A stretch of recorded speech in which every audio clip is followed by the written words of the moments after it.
semoga dapat menikmati bareng-bareng acara ini, karena pembicara kali ini adalah luar biasa. Beliau adalah sosok atau tokoh yang sebenarnya kita semua sudah tak asing lagi. Dan kebanyakan orang menunggu nasihatnya, menunggu inspirasinya. Sebenarnya apakah beliau sudah...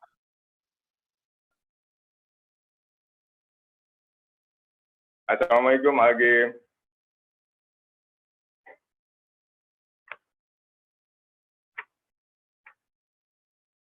Baik, Pak Indra. Ya. Lanjut ya. Pak. Saya menyimak ya. Baik, Agim. Terima kasih, Agim. Alhamdulillah, Agim sudah hadir di tengah-tengah kita. Dan sebelumnya saya sedikit menyampaikan beberapa hal sambil menunggu rekan-rekan kita yang masih proses masuk ke link Zoom yang kita siapkan ini.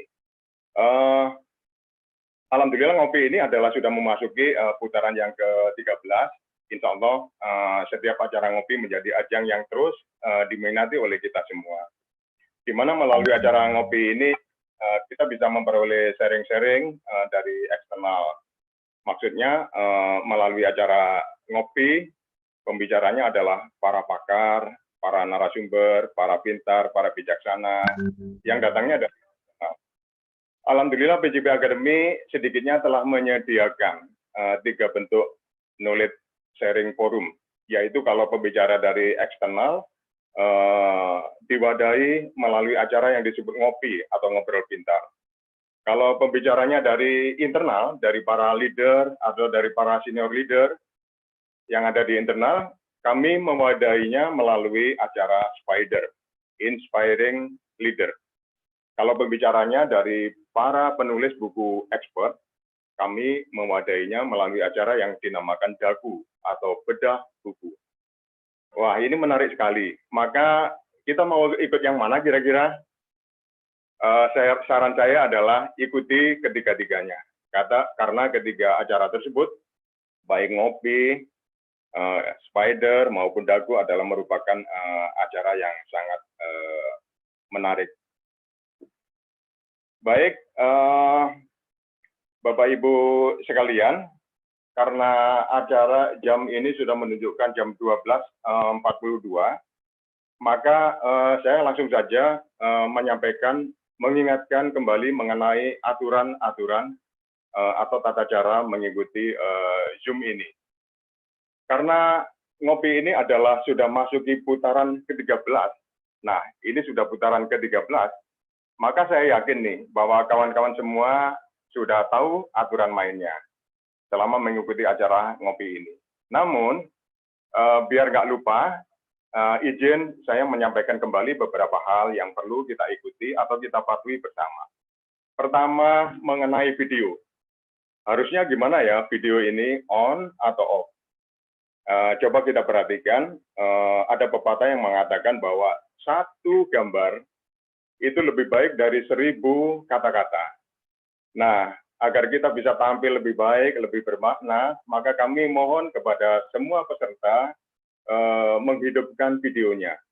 Kenapa demikian? Kalau semua mati, nanti cuma pembicara yang hidup, nanti pembicara bicara sendiri nanti. Jadi kami mohon semua bisa menghidupkan videonya. Yang kedua, untuk audio. Untuk audio sebaliknya, dalam mode off atau mode mute, terutama selama pembicara mulai berlangsung. Mode on akan dihidupkan untuk para peserta yang ingin menyampaikan pertanyaannya secara langsung nanti. Peraturan yang ketiga, keseluruhan dari pertanyaan nanti semua bisa peserta sampaikan melalui chat yang disediakan, tidak menunggu acara harus selesai dulu. Ketika pembicara sedang berlangsung, pertanyaan bisa diajukan melalui chat. Dan nanti di akhir sesi, ketika masuk sesi tanya-jawab, pertanyaan tersebut akan dibacakan oleh pembawa acara.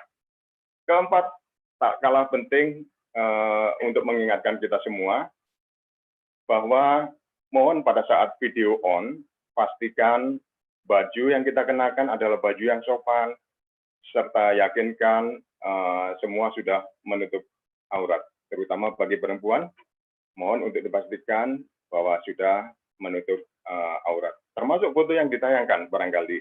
Foto yang ditayangkan boleh mohon untuk foto-foto yang sopan dan yang tidak menutup aurat. Kelima adalah terkait waktu. Waktu kita nanti akan berakhir kira-kira jam 13.45. Demikian, karena ini jam sudah menunjukkan 12.45 tepat. Sesuai rencana, kita akan memulai acara ini pada jam 12.45. Alhamdulillah, AA Game sudah ada di sini, Pak Iwan, Dirut PJB sudah hadir di sini, maka ini saatnya untuk kita memulai acara. Baiklah, Bismillahirrahmanirrahim. Izin saya Agus Bagio selaku pembawa acara membuka acara ini. Assalamualaikum warahmatullahi wabarakatuh. Waalaikumsalam warahmatullahi wabarakatuh. Yang terhormat Kiai Haji Abdullah Gimnastiar selaku narasumber. Yang saya hormati Bapak-Bapak Komisaris PJB, yang saya hormati Direktur Utama PJB, Bapak Iwan Agung Kristantara, beserta jajaran Direksi PJB. Yang saya hormati para senior leader dan seluruh insan PJB yang berbahagia. Serta yang saya hormati rekan-rekanku dari PLN Pusat yang juga bergabung di sini, serta rekan-rekan dari anak perusahaan yang kami banggakan dan yang berbahagia. Puji syukur kehadirat Allah Subhanahu wa Ta'ala atas segala rahmat dan karunia-Nya yang telah diberikan kepada kita semua, serta karunia di mana kita hari ini bisa berjumpa mengikuti acara ngobrol pintar. Yang hari ini kenapa sangat istimewa?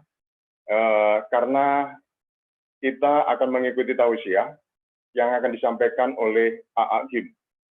Adapun judul acara ini adalah membentuk insan disiplin dan berintegritas. Dengan apa? Dengan sholat berjamaah tepat waktu. Wah, ini tentu bikin kita tak sabar ingin segera mendengar. Bagaimana kupasannya, bagaimana kajiannya, kok bisa ya bahwa sholat berjamaah dengan tepat waktu dapat membentuk karakter disiplin, dapat membentuk karakter integritas di dalam diri kita. Maka tidak usah menunggu lama, sesaat lagi mari kita dengar bersama tausiah tersebut. Namun sebelum itu kami mohon kepada Bapak Iwan Agung, Dirut PJB, untuk dapat menyapa para hadirin, sekaligus menyampaikan kata atau sambutan pembuka. Kami persilakan kepada Pak Iwan Agung Kristantara. Terima kasih Pak Agus. Assalamualaikum warahmatullahi wabarakatuh. Waalaikumsalam. Waalaikumsalam warahmatullahi wabarakatuh. Bismillahirrahmanirrahim. Alhamdulillahirabbil alamin. Shalatu wassalamu ala asrofil anbiya'i wal mursalin wa ala alihi wa sahbihi ajmain. Amma ba'du. Yang terhormat Kiai Haji Abdullah Gimnastiar selaku narasumber dakwah digital dalam program Ngobrol Pintar atau Ngopi di PJB kali ini. Yang saya hormati Bapak-Bapak Komisaris, yang saya hormati para direksi, para senior leader, direktur anak perusahaan, dan juga seluruh para hadirin dalam sharing knowledge ngopi di PJB maupun di PLN Group. Marilah senantiasa kita panjatkan puji syukur kehadirat Allah SWT. Alhamdulillah pada siang hari ini kita berkumpul bersama dalam kegiatan sharing online ngopi yang ke-13 dalam keadaan sehat walafiat. Dan semoga sholawat dan salam tetap tercurahkan kepada Nabi kita Muhammad SAW. Baik Bapak-Bapak dan Ibu sekalian, pertama-tama kami ucapkan terima kasih atas kesediaan Kiai Haji Abdullah Gimnastiar yang berkenan memberikan dakwah digital dalam program Ngobrol Pintar yang diikuti oleh karyawan PJB maupun PLN Group. Di mana selain melalui Zoom, kegiatan ini juga disiarkan melalui PJB YouTube channel. Dan mungkin kalau moga-moga Abah Kim masih ingat bahwa ini mungkin kali kedua ya di PJB. Kim dulu Kim datang ke sini langsung di lantai 6 itu di ballroom 10 tahun yang lalu kira-kira ya. Dan alhamdulillah sekarang kita bisa ketemu kembali walaupun dalam daring kali ini. Nah, tema kali ini cukup spesifik dan cukup memberikan arti bagi kita semua selaku insan hamba Allah, yaitu membentuk insan yang disiplin dan berintegritas dengan sholat berjamaah tepat waktu. Perlu kami sampaikan ini, Agim, bahwa kita berusaha di dalam kegiatan proses pengelolaan perusahaan ini juga selalu memperhatikan ibadah kita termasuk jamaah tepat waktu. Dan kita juga berusaha ketika acara meeting, acara kantor, kita berusaha kalaupun adzan kita akan jeda dan untuk sholat. Nah, tetapi apakah fadilahnya ini, apakah kemudian manfaat-manfaatnya yang kemudian bisa jadi ini memberikan berkah atau memberikan kemanfaatan bagi perusahaan. Mungkin nanti saya mohon Hakim bisa menjelaskan lebih detail lagi, mengupas, mengelaborasi, sehingga ini bisa memotivasi kita bahwa memang apa yang sudah kita lakukan sekarang ini kita coba untuk giatkan ini betul-betul bermanfaat dan betul-betul bernilai tidak hanya kepada pribadi, tapi juga kepada perusahaan ini. Dan saya kira saya nggak berpanjang waktu, sekali lagi terima kasih, mari kita ikuti bersama-sama dan nanti kita bisa berdialog melalui chat ini. Silakan teman-teman sekalian untuk aktif menjadikan ngobrol pintar ini betul-betul pintar, betul-betul berdiskusi dengan cara yang smart. Billahi taufiq wal hidayah. Assalamualaikum warahmatullahi wabarakatuh. Waalaikumsalam warahmatullahi wabarakatuh. Terima kasih Pak Iwan atas sambutannya. Dan ada kata terpenting yang disampaikan Pak Iwan tadi, bahwa alhamdulillah di PJB sudah terkondisikan, sudah terbentuk bahwa rata-rata karyawannya sholat tepat waktu di masjid secara berjamaah. Tinggal kita ikuti bersama kupasan lebih lanjut bagaimana ini impact-nya kepada pribadi, impact-nya kepada tim, juga impact-nya kepada perusahaan. Pak Iwan sendiri selama ini banyak memberikan pesan yang memotivasi, yang sering disampaikan oleh Pak Iwan di tiap-tiap pertemuan dengan para karyawannya. Kami ucapkan semoga PJB di bawah kepemimpinan Pak Iwan, PJB makin jaya.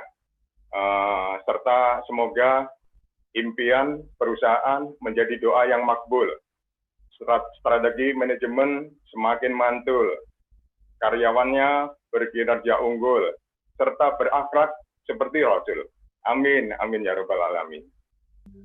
Bapak Ibu semua, mengawali acara ini rasanya saya tidak perlu lagi membacakan kurikulum vitae atau biodata pembicara. Nggak perlu buang waktu. Udah, langsung aja Mas. Karena ya kita kenal semuanya, maka tidak mengurangi rasa hormat. Langsung saja kita ikuti tausiah yang akan dibawakan oleh Kiai Haji Abdullah Gimnastiar. Baik, terima kasih. Ya, terima kasih. Bismillahirrahmanirrahim. Assalamualaikum warahmatullahi wabarakatuh.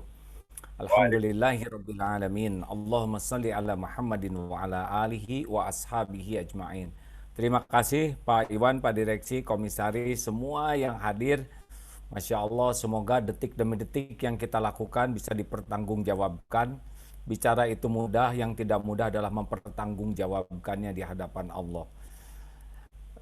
Kita akan membahas tentang bagaimana dampak sholat kepada profesionalisme kehidupan seseorang. Bahwa sholat itu merupakan rukun iman yang kedua, rukun Islam yang kedua sesudah syahadat. Jadi kalau orang sudah ngaku Islam, yang pertama adalah sholatnya. Yang pertama dihisab di akhirat nanti adalah sholat.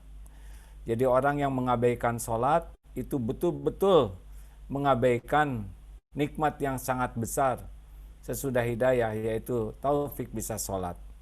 Dan orang yang sholatnya bagus, insya Allah amal-amal kecil akan terbawa baik. Tapi orang yang sholatnya hancur, walaupun punya amal besar, dia tidak dihitung. Oleh karena itulah, waspadalah tentang sholat. Orang yang sholat dalam surat Al-Mu'minun ayat 1 dan 2, A'udzubillahi minasyaitonirrajim. Qad aflahal mu'minuna alladzina hum fi sholatihim khashi'un. Amat sangat beruntung. Sungguh, qad itu sungguh beruntunglah orang yang beriman, qad aflahal mu'min, dan khusyuk dalam sholatnya. Jadi, kalau tadi ditanyakan, apa sih manfaatnya sholat? Oh, beruntung. Beruntung dunia, beruntung akhirat. Karena dalam sholat itu ada banyak sekali kebaikan bagi lahir, bagi batin, bagi diri, bagi orang lain, bagi urusan dunia, dan bagi akhirat kita. Ini luar biasa, lahir, batin, akal, diri, orang lain, dunia, dan akhirat. Makanya orang-orang yang sholatnya bagus itu benar-benar akan dipenuhi dengan pertolongan Allah dalam surat Al-Baqarah ayat 45. A'udzubillahi minasyaitonirrajim. Wasta'inu bis-sabri was-shalah. Wa innaha lakabiratun illa 'alal khashiin. Dan jadikanlah sabar dan sholat sebagai penolongmu, artinya yang membuka pertolongan Allah untukmu, dan sesungguhnya yang demikian itu berat kecuali bagi orang yang khusyuk dalam sholatnya. Tadi qad aflahal mu'minun alladzina hum fi sholatihim khashi'un. Orang yang khusyuk dalam sholat dia akan beruntung. Orang yang khusyuk dalam sholat akan mendatangkan pertolongan Allah. Ini dua ayat ini saja sudah sangat mencukupi dalam hidup ini, ya. Karena dalam hidup ini ringan beratnya satu urusan, kata kuncinya adalah Allah nolong atau tidak. Kalau Allah nolong maka gampang urusan itu. Kalau Allah tidak nolong pasti rumit. Urusan sederhana pun pasti rumit. Dan secara efek Al-Ankabut 45 sudah dinyatakan bahwa inna sholata tanha anil fahsya'i wal munkar. Sesungguhnya sholat itu menjadi pencegah dari perbuatan keji dan munkar yang merugikan diri dan merugikan orang lain. Jadi kalau orang sholatnya bagus, itu remnya tuh pakem luar biasa, sehingga mau bicara juga ada remnya yang tidak merugikan diri dan orang lain. Kalau bertindak, nah itu pasti ada rem luar biasa. Dan rem itu yang diperlukan. Sekarang ngegas tidak punya rem kan hancur, benar? Jadi kalau di perusahaan kita ini sholat tepat waktu, TBM kalau di pesantren itu ya, tepat waktu berjamaah di masjid, sholat TBM ini, wah ini sudah langkah yang sangat benar. Karena bagi kita bekerja itu adalah ibadah, dan pokok dari ibadahnya itu adalah sholat. Semua urusan kantor itu ada dalam kekuasaan Allah. Kalau Allah mudahkan, mudah itu, ya. Kalau Allah persulit, ya sulit. Nah sekarang kita mengandalkan Allah. Sepintar apapun kita, kalau tidak diberi petunjuk oleh Allah, susah. Nah dalam sholat secara ruhiyah itu ada beberapa manfaat yang tadi kita simak ya. Keberuntungan apa? Rabbig firli. Satu, orang yang sholatnya bagus tuh diampuni dosanya. Jadi makin bagus sholat, ya, seperti orang mandi 5 kali sehari di depannya, bersih aja. Kalau bersih itu enak ke hatinya, enak ke pikirannya. Kalau orang hatinya bersih dari dosa, itu makin bersih ya, semakin menjadi, itu nyaman. Nyaman hati, nyaman pikiran, nyaman bersikap, dan orang-orang di sekitarnya akan nyaman. Rabbig firli. Warhamni. Kalau orang sholatnya bagus akan disayang oleh Allah. Lihat saja ibu sayang ke anak, dibela habis-habisan. Orang tua sayang ke anak tuh udah nggak mikir apapun ya. Bahkan nuker nyawa saja rela. demi anaknya. Itu orang tua yang 1/100 dari sifat rahmat Allah yang dibagikan ke seluruh makhluk. Nah, kalau orang sholatnya bagus, warhamni, disayangi, wajburni, dicukupi. Sebetulnya nggak penting jadi orang kaya, yang penting tuh tiap perlu cukup. Perlu makan cukup, perlu ngasih makan orang cukup, perlu buat anak sekolah cukup, perlu buat nyekolahin anak-anak orang cukup, perlu buat beli rumah cukup. Pokoknya mau ke Mekah cukup. Nggak penting kaya tuh, yang penting mah tiap perlu cukup, bukan ada ya, cukup. Karena cukup itulah yang membuat enak. Coba, punya sepatu banyak, nggak ada yang cukup, mau apa? Ya kan? Punya baju banyak, nggak ada yang cukup, malu pakainya, pakai baju kebesaran atau kekecilan. Hidup mah nggak penting jadi orang kaya harta, kaya hati penting, kaya ilmu penting, kaya amal penting. Tapi kaya harta nggak penting. Kalau harta tuh yang penting cukup. Dan itu wajbur nih. Allah tahu keperluan kita lebih tahu dari kita sendiri. Nggak usah rewel. Di rahim ibu kita nggak mikir apa-apa karena nggak belum bisa mikir, cukup rezeki kita. Lahir jadi bayi, cukup. Padahal belum bisa doa, belum bisa apa-apa. Insya Allah, kalau hati kita baik seperti bersihnya hati bayi, itu baik-baik, cukup terus. Mau pensiun, mau apapun, tenang sajalah. Nggak perlu kok banyak rumah. Yang penting, tiap pengen beli rumah, cukup. Ya. Wajburni. Apalagi ya? Rabbik firli, warhamni, wajbur, warfa'ni itu diangkat derajatnya. Jadi kalau orang yang sholatnya bagus itu dia akan memiliki kesulitan berbuat maksiat. Karena kalau berbuat maksiat jadi hina. Jadi akan ada warfa'ni itu diangkat derajat tuh salah satunya adalah dipersulit berbuat dosa. Mau korupsi gagal, itu karunia Allah. Mau berbuat mesum nggak jadi. Pokoknya mau maksiat apapun yang membuat dia jadi hina, dihalangi. Dan digantikan dengan nikmatnya berbuat baik. Jadi jangan heran orang-orang yang yang sholatnya bagus itu, mau ngomong jorok, ngomong jelek, nggak bisa. Oleh Allah dihalang-halangi. Apapun yang membuat derajat kita jadi turun, nggak akan terjadi. Ngambil uang yang tidak halal, nanti dipersulit oleh Allah. Melakukan perbuatan maksiat dipersulit. Akibatnya dia jadi terhormat. Kan kita saat ini dimuliakan orang tuh bukan karena udah hebat. Kita dihormati orang itu karena Allah menutupi aib, dosa, kejelekan, dan kekurangan kita. Betul atau betul? Kan? Kenapa Agim diundang ke sini? Karena Allah menutupi aib saya, dosa saya, kejelekan saya, sehingga diundang, didengar. Nah, yang kepilih jadi apapun di kantor sama. Kenapa bapak-bapak dihargai oleh istrinya?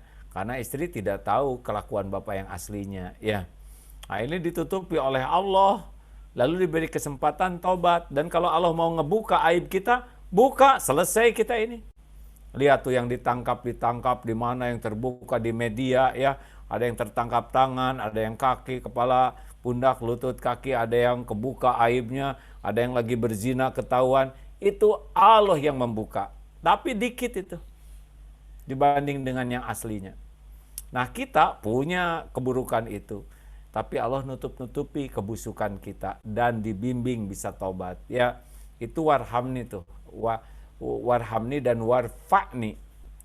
Allah mengangkat derajat kita tuh dengan ditutupi dan diberi kesempatan taubat serta dipersulit berbuat maksiat. Jadi kalau ada yang lancar berbuat maksiat, ciri-cirinya sholatnya ngaco tuh.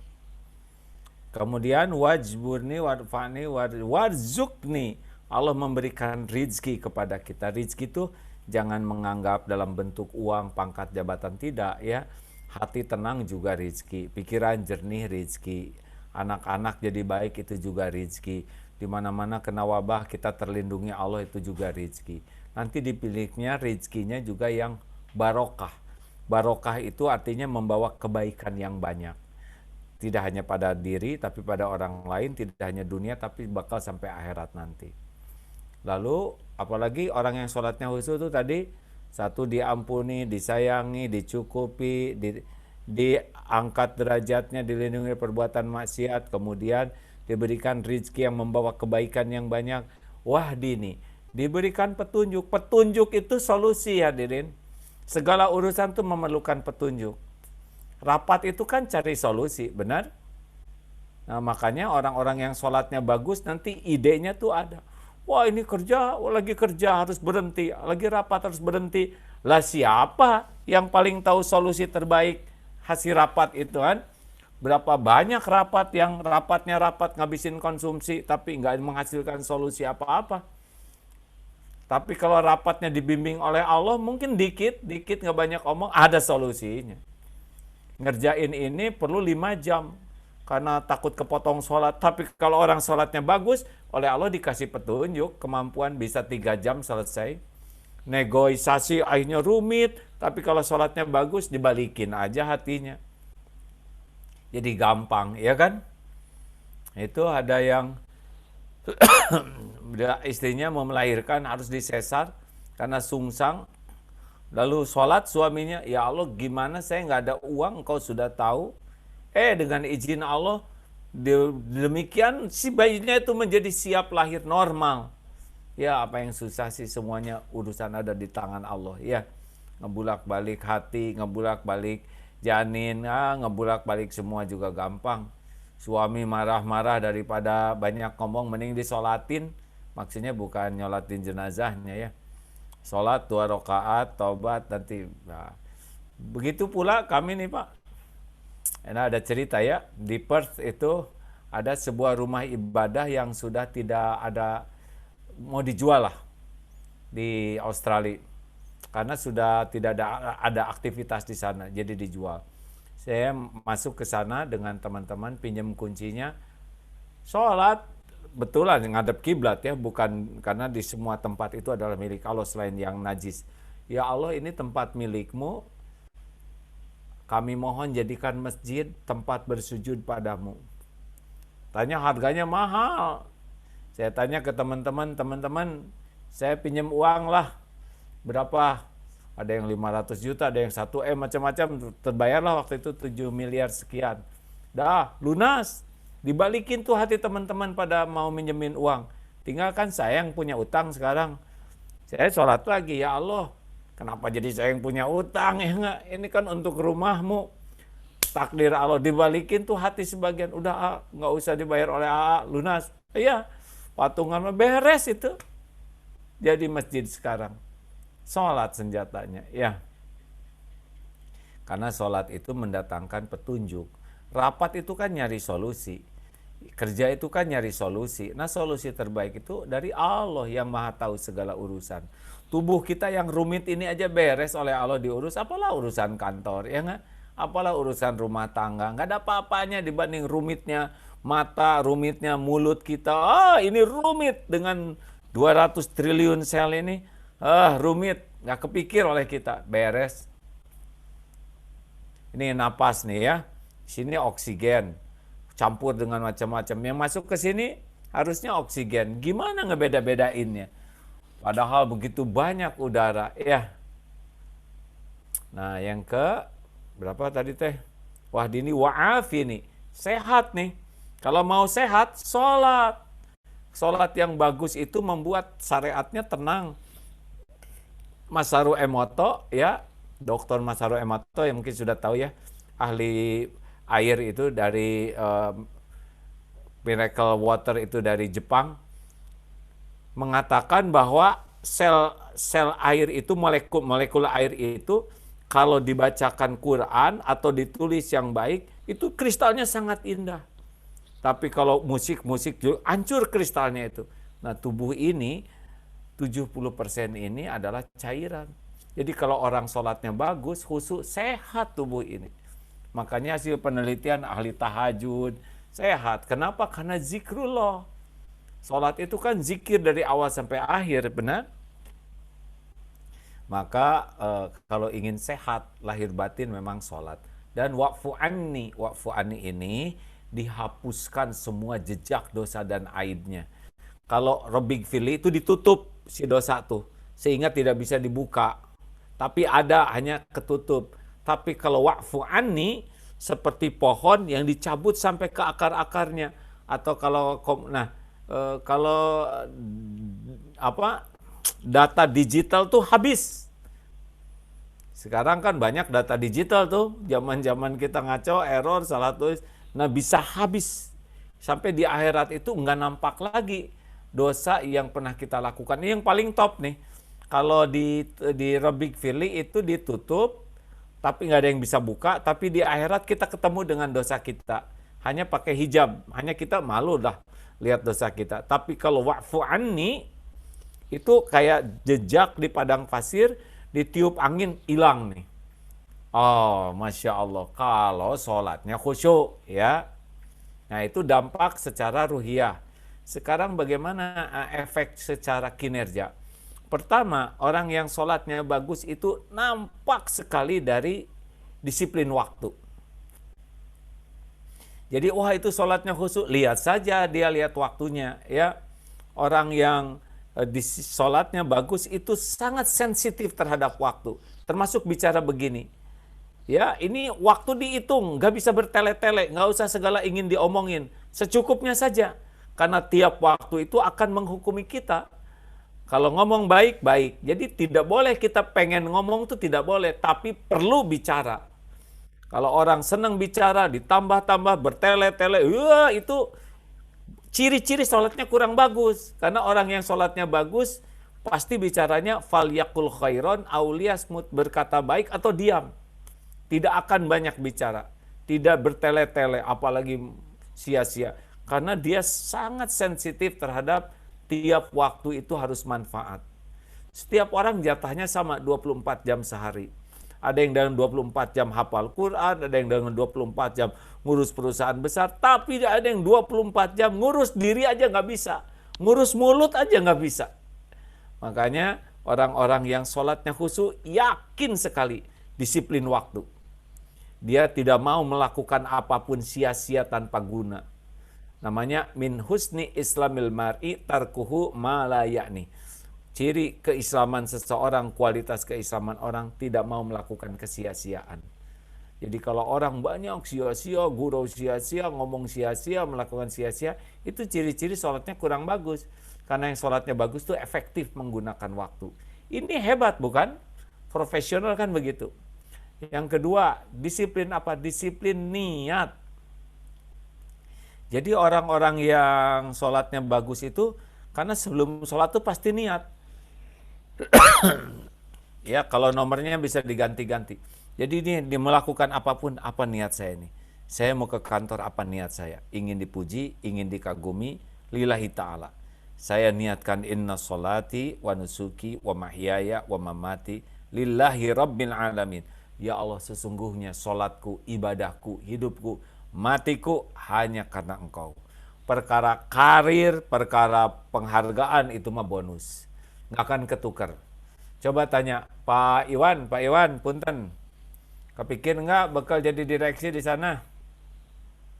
Sebelumnya? Jawab, Mas. Nggak kepikir Pak dulu gitu Pak. Nggak kepikir kan? Ya. Ya, dan nggak usah banyak dipikirin lah. Ngalir kok takdir mah. Tinggal jadi dirut benar atau jadi dirut nggak benar, itu aja pilihannya. Kalau jadi dirut benar, setiap orang sholat karena disuruh Pak Iwan, ya pahala kebagian. Mandalla ala khairin falahu mislu ajri, dan orang nanti akan mendapatkan pahala yang sama dari orang yang fa'ilih, yang mengamalkannya. Nah, gak nyangka saya juga jadi begini. Cita-cita mau masuk akabri, bapak saya tentara, pendidikan saya elektro, gak nyambung. Hobi bisnis, tapi takdirnya begini. Tinggal jadi kiai benar yang ngajak ke benar, atau kiai yang ngajak ke duniawi saja, itu pilihannya. Makanya nggak usah, wah saya bekerja untuk karir, nggak usah lah. Saya bekerja supaya Allah ridho. Kenapa kamu jadi orang jujur? Karena Allah senang sama orang jujur. Wah kamu rajin ke kantor supaya jadi karyawan teladan ya? Itu mah bonus, saya mah yang penting mah Allah ridho. Nah itu. Orang yang sholatnya khusyuk itu ciri khasnya selalu memikirkan niat. 3, disiplin bersih. Karena sholat itu nggak bisa tanpa wudhu, tanpa bersih, benar? Jadi orang-orang yang sholatnya bagus itu bersih. Tubuhnya bersih, mulutnya bersih dari omongan jorok, matanya bersih dari zina, kemudian hartanya bersih dari yang tidak halal. Jadi cinta bersih lahir batin. Tidak ada tuh omong-omongan jorok orang yang sholat khusyuk itu nggak mungkin. Ya, yang suka kotor jorok itu yang memang sholatnya nggak kejaga. Nah, apalagi yang keempat, disiplin tertib. Karena dalam sholat itu selalu tertib, nggak bisa Allah langsung sujud, pungut nggak bisa. Semuanya tuh tertib dan teratur. Jadi orang-orang yang sholatnya bagus tuh hidupnya tuh tertib dan teratur.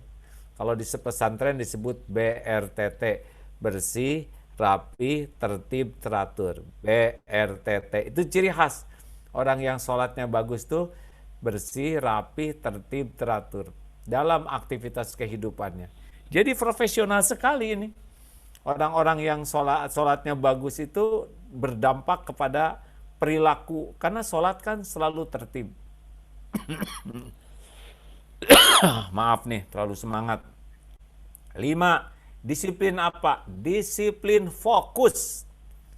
Karena sholat itu selalu fokus ke Allah. Fokus. Nah, masalahnya kita sholat tuh nggak fokus ke Allah sih ya. Kita mah lagi sujud juga ngelantur. Kita memang sujudnya lama karena mikir ini rokaat keberapa gitu.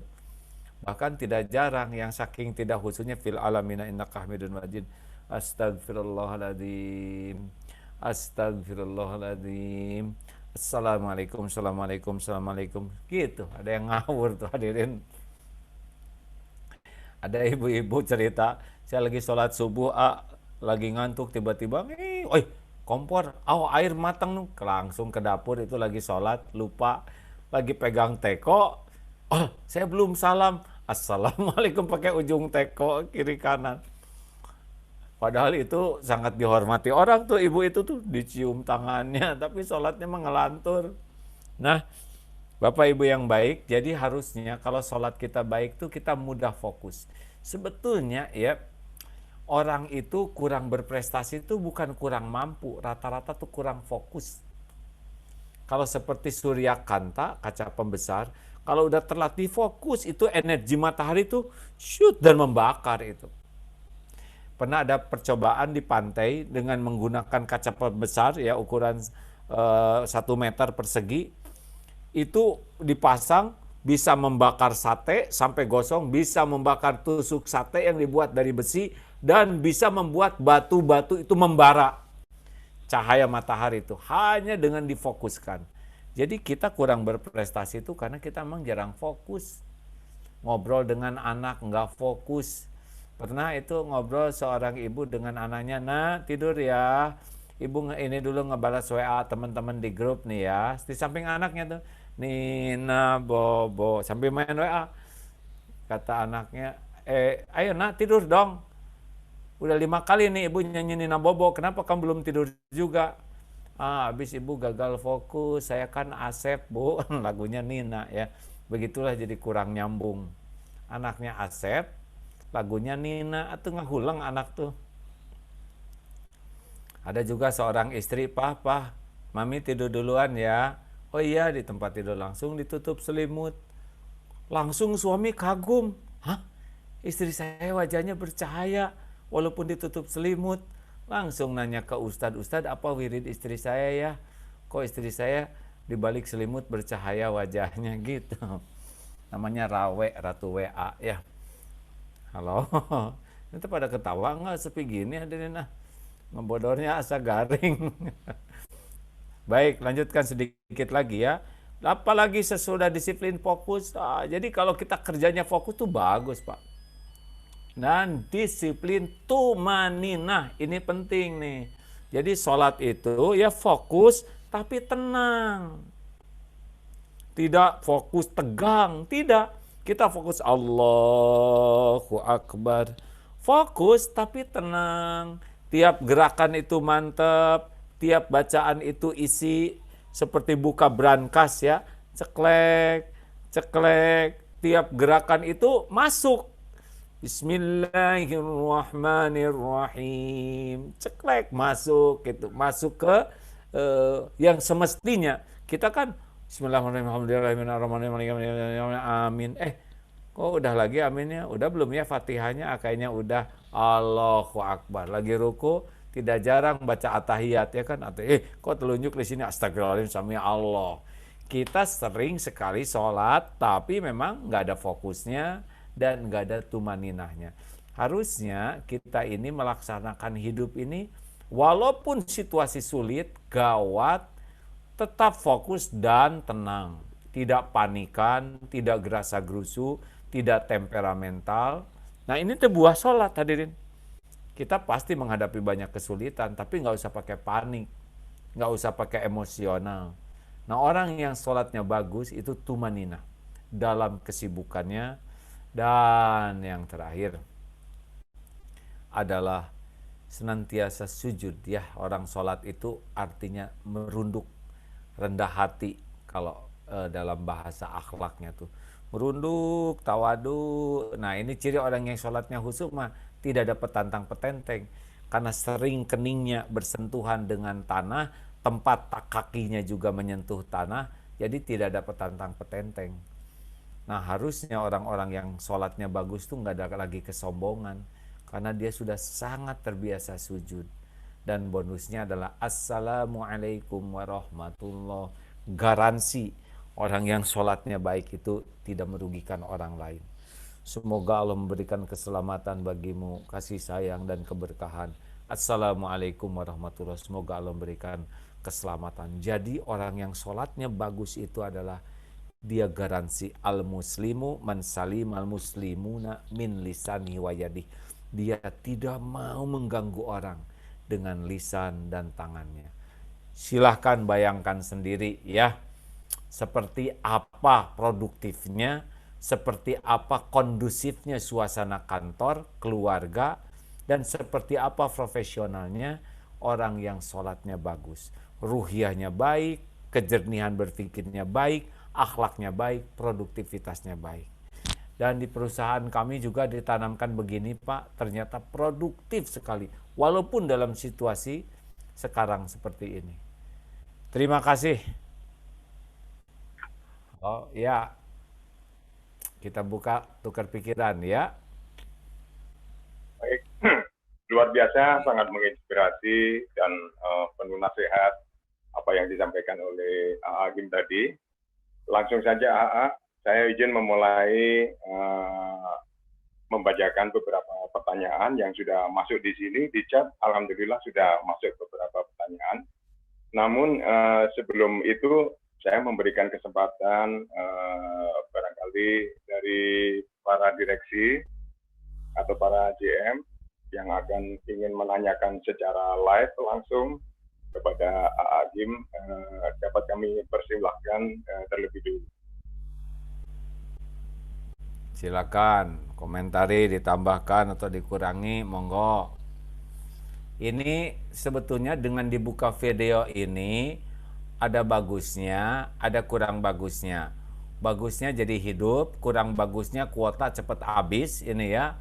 Ini boros kuota karena hidup. Dan yang kurang bagusnya itu yang ketidur, yang lagi makan, lagi apa tuh ketahuan dan lagi ngerjain HP terus ya, padahal semuanya punya kewajiban masing-masing ya. Silakan. Kalau nggak ada ya sudah, saya tunggu nih waktu. Iya.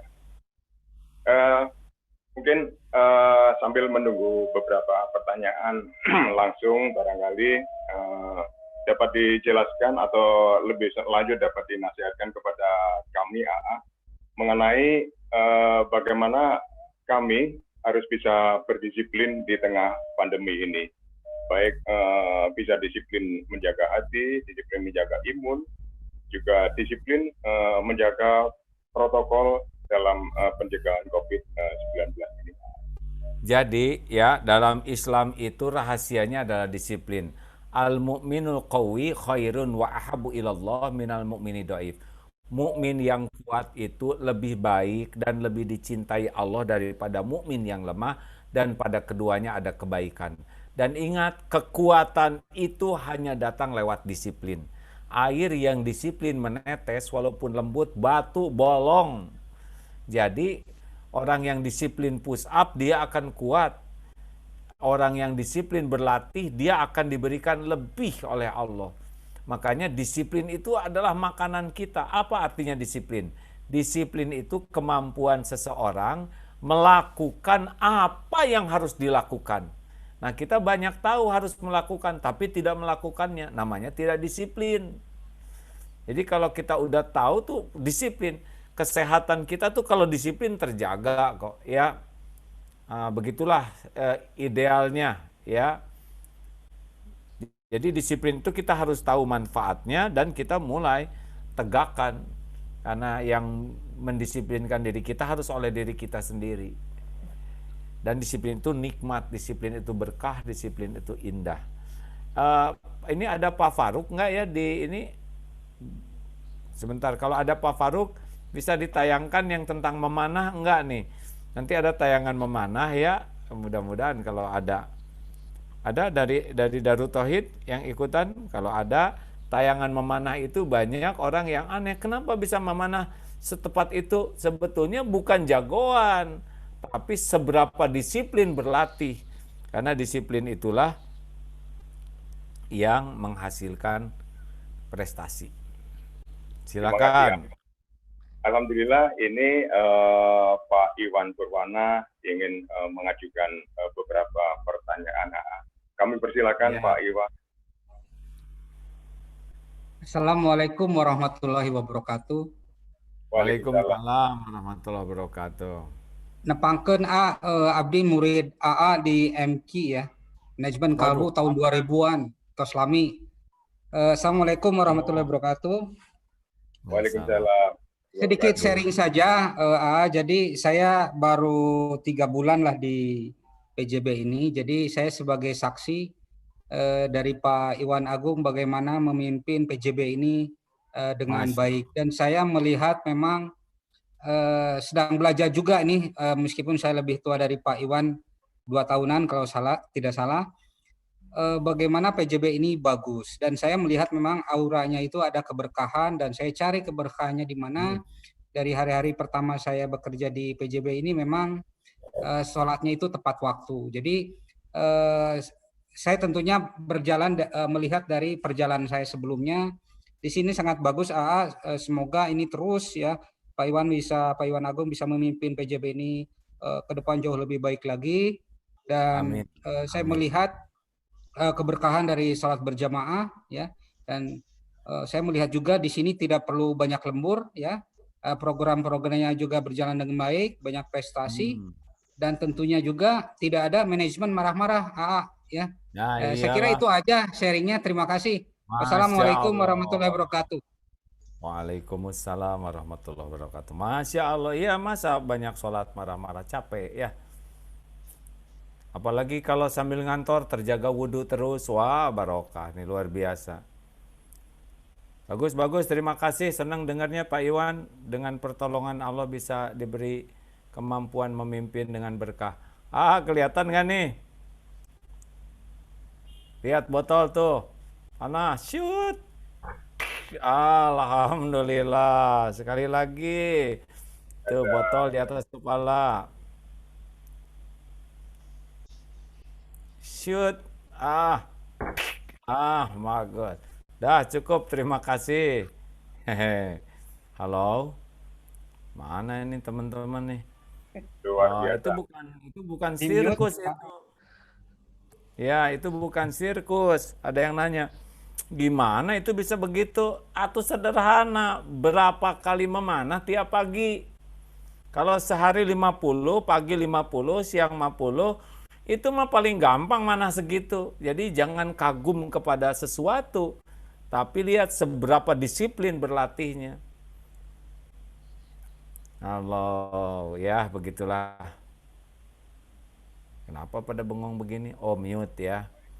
Ya silakan. Apa yang kepikir Pak Agus? Lihat tayangan panah barusan. Wah, luar biasa. mungkin nanti bisa sharing kira-kira kuncinya di mana untuk kita lebih bisa mencontoh lesson learn daripada aktivitas memanah tadi. Namun Ya, ini alhamdulillah gini sedikit Pak. Memanah itu adalah pasti orang yang suka memanah tuh orang yang suka prestasi. Karena tidak mungkin dia buang-buang anak panah tanpa prestasi. Dia selalu membidik sasaran. Jadi satu ciri orang berprestasi itu selalu punya target dalam hidupnya. Nggak ada target nggak mungkin. Punya panah nggak punya target, mertua ngejengkang, ya kan? Yang kedua, fokus. Nggak mungkin punya target sembarang fokus, karena pasti fokus terus.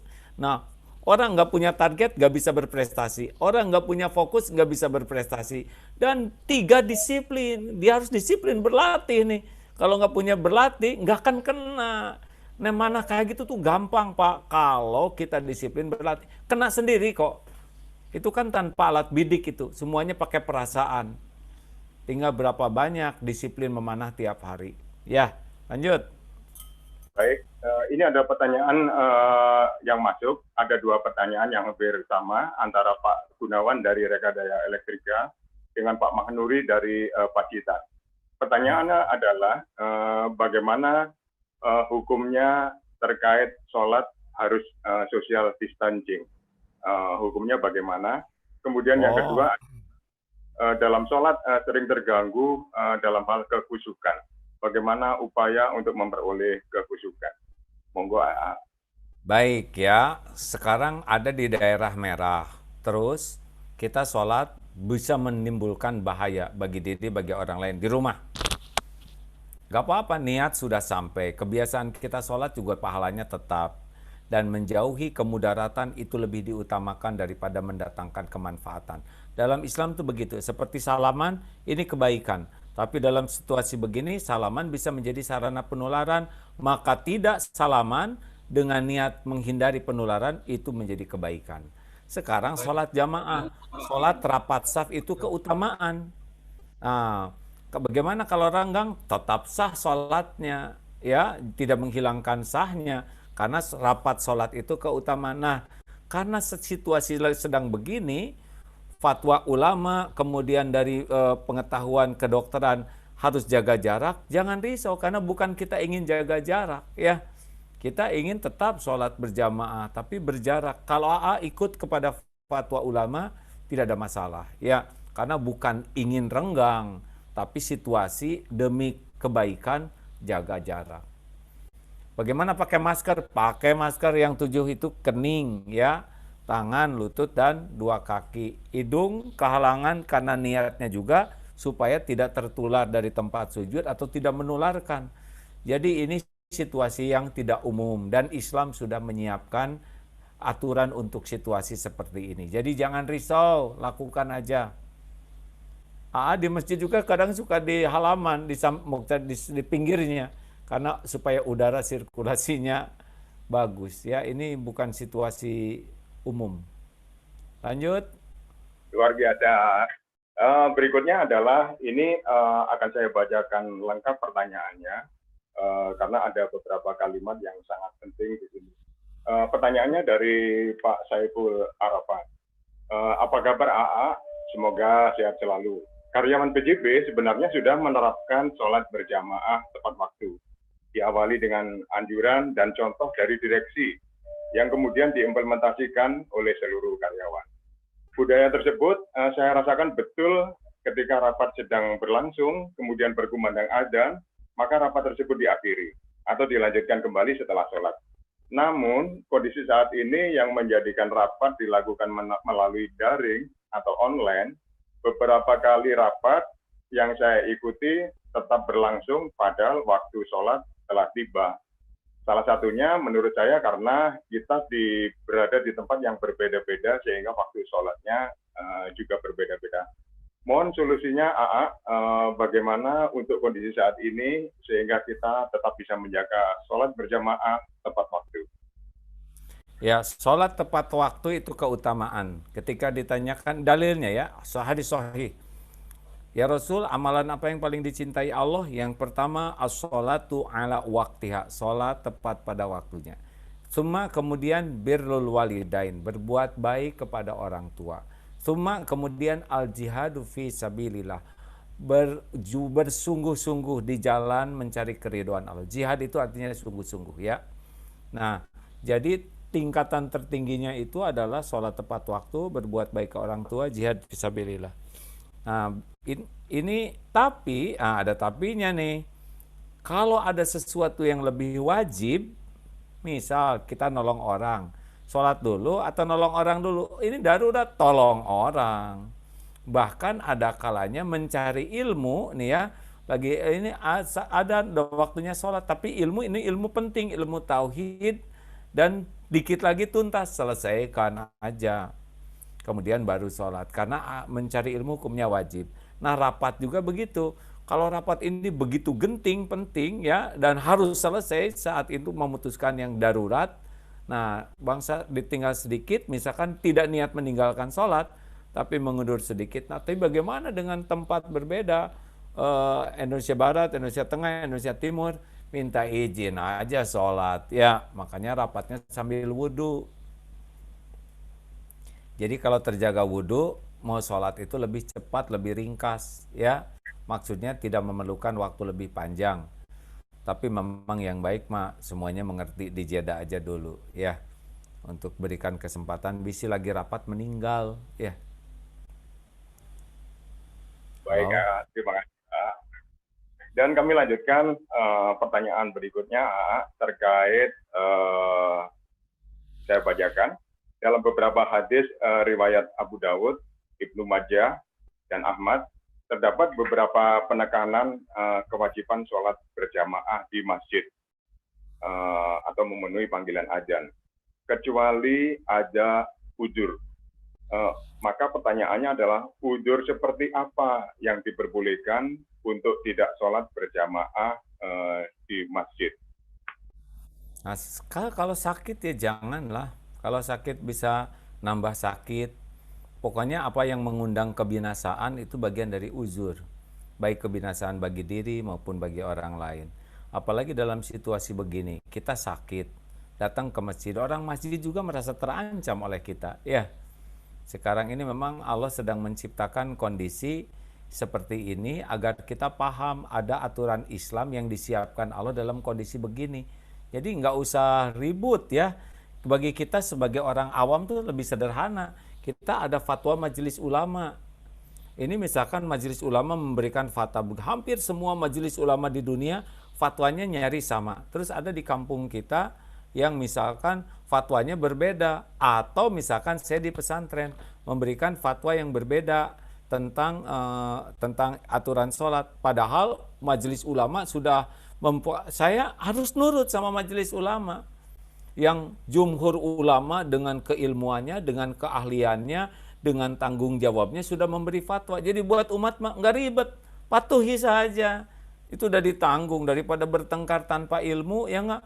Berdebat tanpa ilmu atau bikin fatwa sendiri. Saya lebih takut kepada Allah daripada takut kepada virus. Karena virusnya kecil, ya nggak? Coba virusnya sebesar domba, pasti takutlah dia ya. Baik, ini berikutnya dua pertanyaan saya gabungkan jadi satu dari Pak Buset dan Pak Ari. Pertama dari Pak Buset ini ingin mendapatkan tips bagaimana agar ringan dalam menjalankan sholat berjamaah. Kemudian disambung pertanyaan dari Pak Ari, memang ingin sholat berjamaah, tapi sebagai upaya kehati-hatian di masa pandemi ini, bagaimana hukumnya? Saya datang setelah iqomah baru datang. Kemudian setelah salam, saya nggak pakai zikir, langsung pulang supaya tidak terlalu lama di masjid. Demikian. Boleh. Saya juga rada begitu ya. Kalau daerahnya daerah rawan ya, walaupun belum ada ini, tapi kehati-hatian saya milih kalau ya, apalagi akan mobile terus, takut juga menularkan kepada yang lain. Karena di masjid di sini nih, di BSD ini sepuh-sepuh, lebih sepuh dari AA. Jadi saya harus tanggung jawab juga, jangan sampai saya cari penyakit. Maka suka di selasar tuh di pinggir ya, karena terbuka udaranya. Kalau di dalam tertutup, ruangannya ber-AC, rada riskan ya. Nah, tetapi juga tidak boleh terlalu paranoid sehingga kita menjadi tidak normal ya. Pakai masker yang bagus, cuci tangan yang bagus, datang ya, begitu yang proporsional, tidak boleh takut berlebihan, tidak boleh menggampangkan juga. Baik, dan menyusul dari pertanyaan itu, ini ada pertanyaan dari Pak Harun. Pak Harun menanyakan, apakah orang yang tidak khusyuk di dalam sholat dapat dikatakan belum mukmin?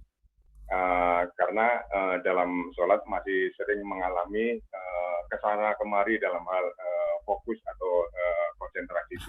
Ini nyindir saya ini pertanyaan. Saya juga belum begitu khusyuk. Malu saya diajak ceramah kayak gini tuh sebetulnya. Sambil ceramah dari tadi tuh saya tuh ingat aja sholat saya bener enggak, khusyuk enggak. Aslinya saya juga masih berusaha ya. Apalagi sekarang nih lagi serius-seriusnya berusaha memperbaiki sholat, terutama saat sujud, dia jangan sampai kehilangan Allah pada waktu kita sujud, karena saat sujud itu saat terdekat kita dengan Allah. Jadi kalau saat terdekat dengan Allah aja kita nggak ingat Allah, repot. Jadi dalam sholat itu yang paling topnya adalah sujud. Nah, dan doa di antara dua sujud itu karunia besar. Nah, tapi kita paling hilang tuh sujud tuh ya nggak? Kita kadang lama sujudnya karena bingung ini rakaat ke-1 atau kedua. Malu nih kalau duduk ya nggak? Ada lama sujud. Kadang baca doa juga. Rabbik fili warhamni wajbuni wafani wajukni wahdini wafini wafu'ani. Kita aja minta ke orang nggak pernah kayak gitu. Coba saya minta makan, saya minta naik gaji pendapatan. Digaplok nanti hadirin. Gak boleh ke Allah minta-minta kayak gitu ya. Kita minta aja ke orang pakai sopan santun, Pak maaf, bolehkah saya pinjam dana karena gaji saya tidak mencukupi, anak harus coba Pak saya minta duit, gak akan ada yang ngasih. Kita rabbik fili warhamni wajbuni wafani wajukni wahdini wafini wafu'ani. Untung aja nggak disambar petir oleh Allah ya nggak? Badan sih ngadep ke Allah ya nggak, pikiran ngelantur dan lucunya tuh kita nggak merasa bersalah lagi. Selesai sholat, assalamualaikum astagfirullah, istighfarnya aja nggak sadar tuh lagi istighfarnya, nggak subhanallah nggak ingat subhanallah, malah pengen lebih cepat subhanallah. Kita aja panggil hei Pak direktur kan nggak lucu kayak gitu ya. Ayolah hadirin, kita program memperbaiki kualitas sholat kita ya. Waktu alhamdulillah sudah dapat berjamaah 40 rakaat nggak nih sehari semalam Pak Iwan? Ajak tuh teman-temannya 40 rakaat sehari, 17 fardu ditambah 10 atau 12 rawatib. Qobla subuh, qobla duhur, ba'da duhur, ba'da maghrib, ba'da isya. Qobla subuh, qobla duhur, ba'da duhur, ba'da maghrib, ba'da isya. Jangan lepas. 17 ditambah 10 udah berapa tuh? 27. Tambah 11 tahajud. 38. Tambah 2 duha. 40. Wah, top lah.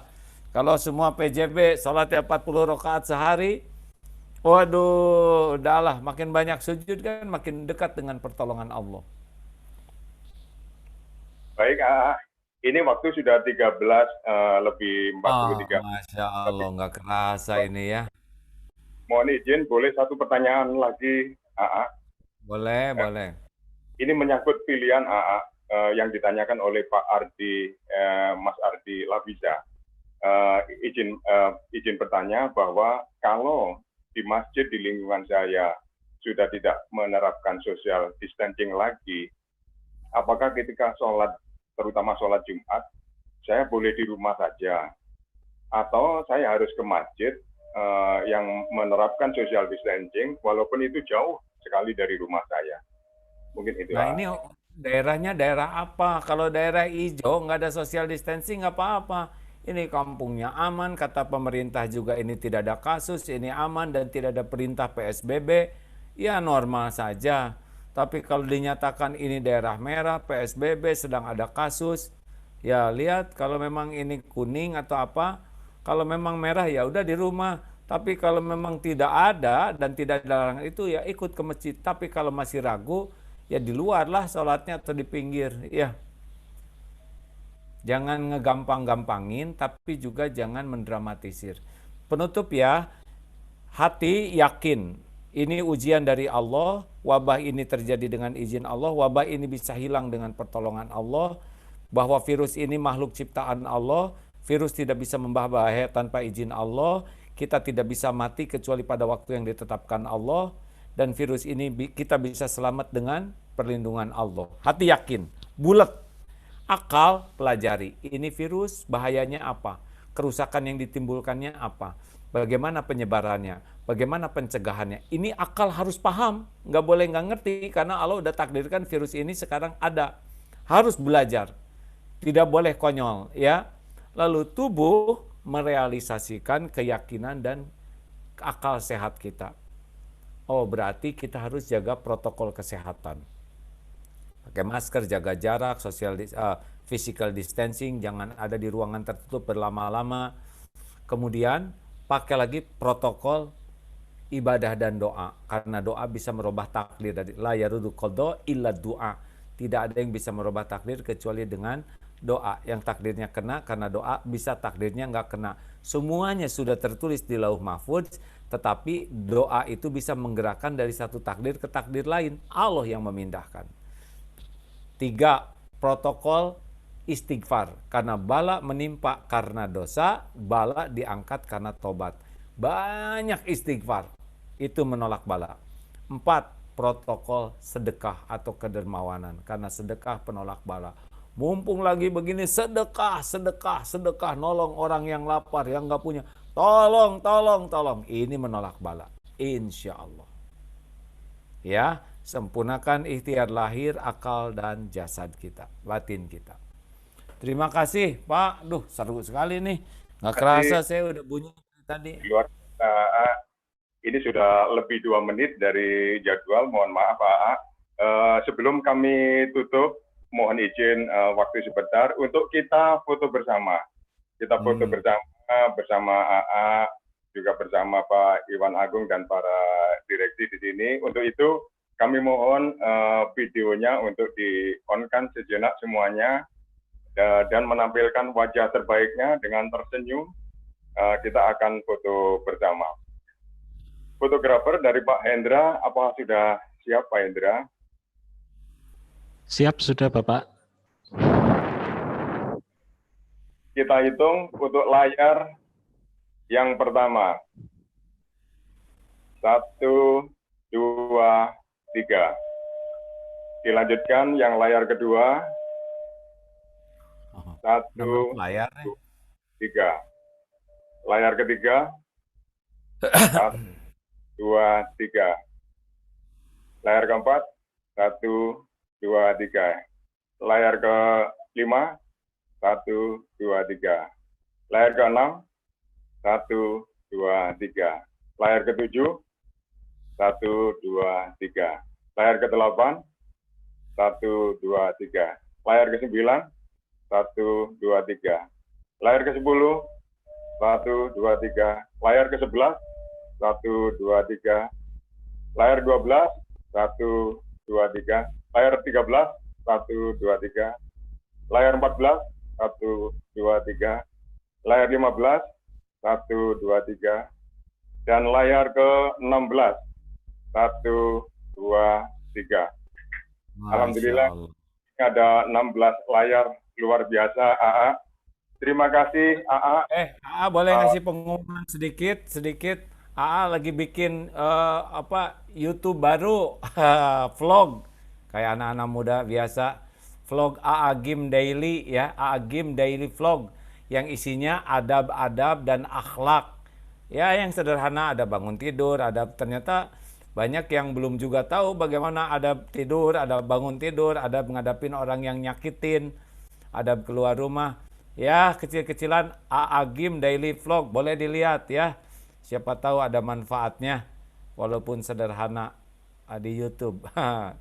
Terima kasih.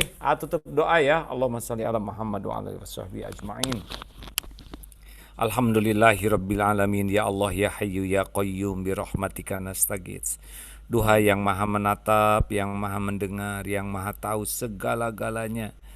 Ya Allah, berkahi takdir yang Engkau takdirkan bagi kami ini ya Allah. Amin. Jadikan majelis ini Engkau ampuni seluruh dosa kami, hapuskan seluruh aib kami ya Allah. Amin. Sekelam apapun, sehitam apapun masa lalu Amin. kami. Ya Amin. Allah, jadikan sisa umur ini merasakan nikmatnya yakin padamu. Allahumma inna nas'aluka imanan kamilan wa yaqinan sadiqan wa qalban khashian. Ya Allah, karuniakan kepada kami nikmat dan khusyunya sholat. Karuniakan kepada kami akhlakul karimah. Doa yang Engkau ijabah. Cukupi kami hanya dengan rizkimu yang halal, yang barokah. Jauhkan dari yang haram dan subhat. Titipkan kepada kami keluarga sakinah, keturunan yang soleh, solehah, hafiz, hafizah. Ya Allah, karuniakan kepada kami lahir batin sehat wal-afiyah. Jauhkan, lindungi kami dari wabah, dari fitnah, dari musibah. Jadikan tempat bekerja kami ini tempat ladang amal soleh kami, ya Allah.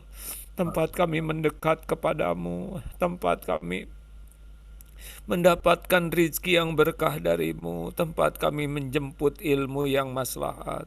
Ya Allah, lindungi pekerjaan kami dari apapun yang tiada Engkau ridhoi. Mudahkan segala urusan yang Engkau ridhoi. Balas dengan sempurna siapapun yang menjadi jalan kebaikan bagi kami, ya Allah.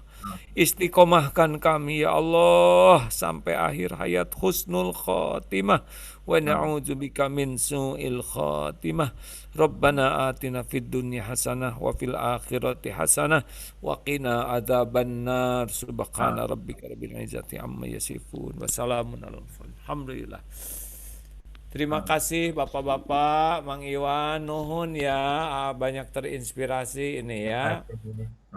Dulu hanya masih muda, Pak, 10 tahun yang lalu, sekarang cucu sudah 11. Ya.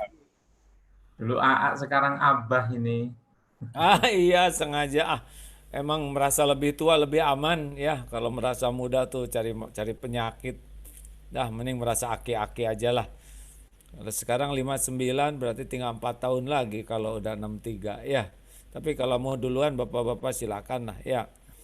Ya, makasih ya.